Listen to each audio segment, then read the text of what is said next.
entrepreneur. This is Mark Newsom, Mr. Marketing. Welcome to this special presentation entitled 7 Avoidable Causes of Far Too Many Small Business Failures. These 7 common internal breakdowns, entrepreneur, if they're not corrected, they're going to spell disaster for your small business and or service. Ladies and gentlemen, let's face it, there's no secret that the overall failure rate among small business owners and or service providers, it is absolutely staggering. And the powerful warning signs, the 7 in which you're going to be made aware of very shortly, if you don't correct these, or at least learn to recognize them, there's no question you're headed for trouble. So let's take a look at trouble warning sign number 1. Failure to consistently communicate with your customers, clients, and employees. And let's be crystal clear here. What we're saying is a lot of times the owners of small businesses and or service providers, they don't effectively communicate the philosophy, the standards, and these kind of issues with their employees, who in turn can't make the customers understand why they do certain things. So as a direct result of this miscommunication or non-communication, your business is not going to be as successful as it could, and ultimately it's probably going to fail. Here's trouble warning sign number 2. Failure to listen to both your valued customers and clients.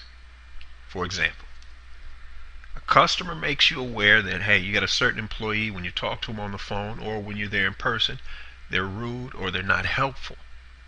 If you keep hearing this about a certain employee or an associate, doesn't matter what your feelings are for them, doesn't matter if they're a relative, that person's got to be replaced. And this happens a lot. You read about this a lot in the forums. This happens a lot. Now the flip side of this is, you're not listening to your employees and associates when they're giving you feedback about maybe an advertisement, a marketing strategy, or something that management or ownership wants to implement, and the associates are trying to make them aware this is not practical, but the owners don't want to hear it. Net result, the business isn't successful as it could be because the employees are half-heartedly going about trying to implement this. Now, when it comes to listening, entrepreneur, there's an old saying. You got 2 of one thing and 1 of the other, which means you should be doing twice as much of one thing as you should be doing of the other. And I think you can figure out what the ratio of each is. Here's trouble warning sign number 3. Relying far too much on outside focus groups instead of listening more to your valued customers and clients, and or obviously your associates. This is huge. You're going to listen to people outside of your business. Now, you may think that's a little contradictory with me being a small business marketing consultant. What I'm saying is, certainly a consultant like me can help you with certain mechanics and all that sort of stuff. But the bottom line is, when you go to implement it, it's the people within the business that are implementing it. You got to get their feedback. And a lot of times, small business owners are notorious for not doing that. And there's another reason coming up in just a moment that you're going to discover why this happens. So remember, focus groups don't vote with their wallets. Your customers and clients do. So that's where you need to put most of the emphasis. Now here's trouble warning sign number 4. Too many small business owners and service providers create or put in place policies that simply make it too difficult to do business with you. This is huge, and it happens far too often. Here's trouble warning sign number 5. Far too many first-time small business owners and or service providers have very little prior business owner experience. And let me just preface that by saying this. Too many small business owners believe, and I'm not picking on any industries, just try to just give you an example. A person is very good at doing hair. And somebody says, hey, you should open a hair salon. Well, Just because they're good at doing hair doesn't mean they're qualified to run a hair salon, a successful one anyway.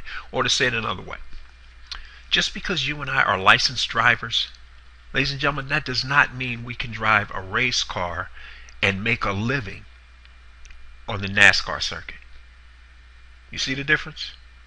Those are two completely different things. In fact, let me give you another example, and I hope this doesn't get anybody upset, but it's the truth.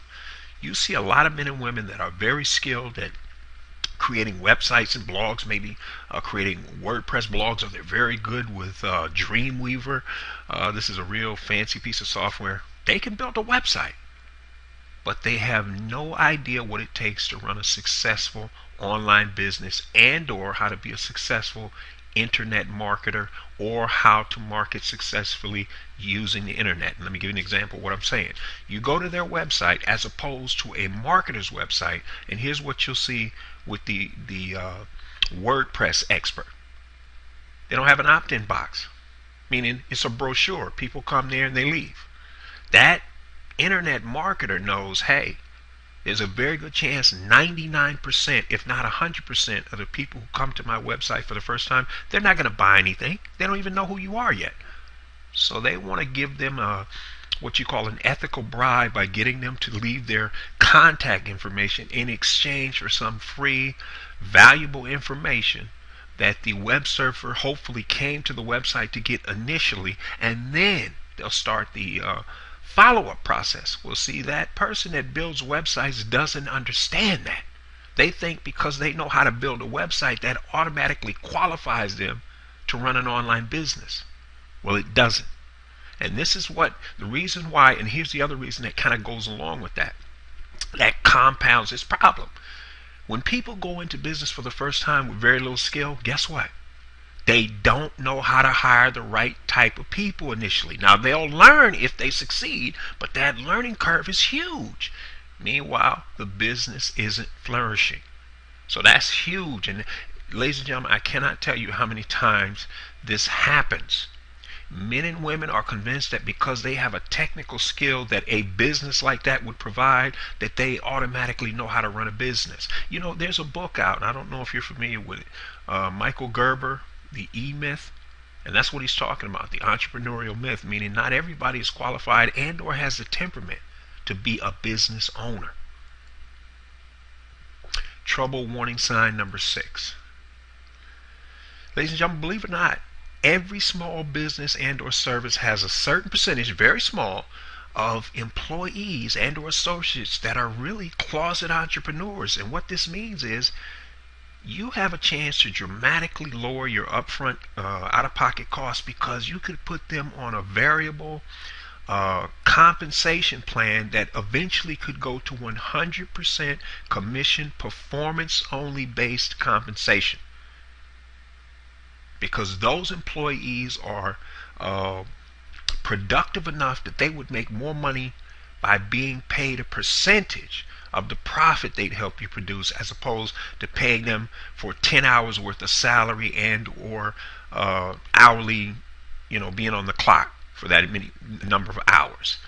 Now again, this is a small percentage, but every business, especially small business owners and service providers, have employees within their current small business that could help them grow exponentially without necessarily having to be on the clock. And this almost never gets explored because, again, remember, the far too many small business owners that go into business for themselves initially, they're not really entrepreneurial thinkers. They're a person that has a skill that is confusing that with the ability to run a business, and it's not the same thing. And finally, trouble warning sign number 7. Failure to actively try and reactivate ex-customers and clients first, instead of routinely spending that traditional 500% of upfront out-of-pocket costs trying to create that elusive new first-time customer and client. And the reason why this seems more like a marketing ploy, but the reason why I'm mentioning this is because you see a lot of newsletter writers that are sitting on tons of ex-subscribers that would be more than happy to come back if they put together like 5 or 6 uh, bonuses that they would say, hey, even if you decide to cancel our subscription, keep the bonuses. Those people would reactivate. But they don't even bother trying. Instead, they run off trying to find a new customer to replace them when they're sitting on a gold mine of ex-customers. And ladies and gentlemen, do you know something that they found when they do survey after survey after survey? A staggering 66% of the time. Do you know why people become ex-customers? It was because they felt neglected. Huge. And here these entrepreneurs are spending a fortune and going into bankruptcy instead of picking up all of that, a certain percentage of those people. Now, some, once they leave, they're not coming back. Let's be honest. But there's a certain percentage of them who were just led to feel that they weren't important to the business owner or service provider. And if they were to bring those people back into their business, the cash flow would explode. So entrepreneur, I hope you can see with these 7 reasons how, and again, we're talking about the internal running of a business, because, ladies and gentlemen, you and I can't control government regulation. You can't control interest rates and these other sort of things, or a downturn in the economy. So we're not talking about that. We're talking about once you've decided to go into business, the things you can actually control and affect. And that's what we're talking about here. So with that said, for those of you who want to discover how you can add an additional 25% more gross profit to your bottom line, entrepreneur, in the next 90 days or less without having to add any new customers or clients, then you need to grab that free 9-page special report. Ladies and gentlemen, you know where to get it. youcanmarketonlinenow.com/sales. This is Mark Newsom, Mr. Marketing. Looking forward to being with you again next time.